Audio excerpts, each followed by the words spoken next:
आरुष आला इथं काम करायला. वड रे आरुष काय काम करून राहिला? कागद टाकू लागू राहिला. करावं कागद टाकू राहिले शुभमच्या करावं. कागद टाकायचं. आरुष एवढे मोठे माणसं बोलवले का?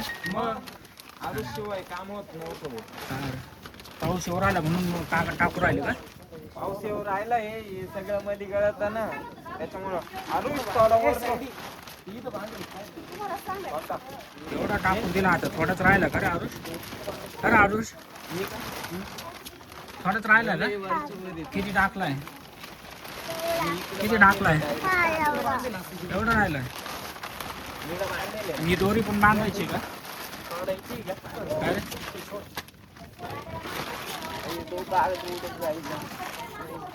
एवढा कागद बांधायचा राहिलाय. ते शुभमचा बंगला एवढा मोठा बाई खाळा कागद टाकायचं राहिलाय. आणि तिकडे नाही लावायचं आहे. मागवड नाव देईल संदीप काकाला म्हणा वरती वड.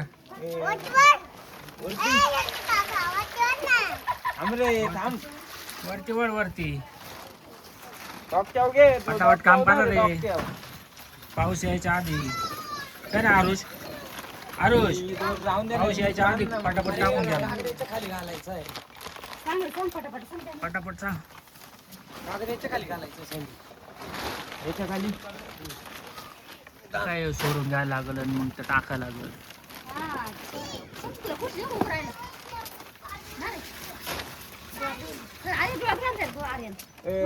आरुष या साईडने वर काय या साईडने तिकडे जायला पाहिजे. ती सोड ती राहू दे. तेव्हा तिकून सोडावं लागेल. कुठून सोडायचे पाहिजे तिकडून सोडायला लागल. सोड बर तिकून धरून ठेवा लावला का फक्त. हे तर बिनकामाचेच बसेल. काम चालू काम. कोण तू काम करतो? हो हे काय कागद आरुष काम करतो बा. आरुष हा जाय. येईल का चालतं तुला? चप्पल घालूनच जायचंय ना. येतो हळूहळू. एक काम कर ही कट कर इथून. बस आता एवढूनच दे कागद. नाही ही कट कर.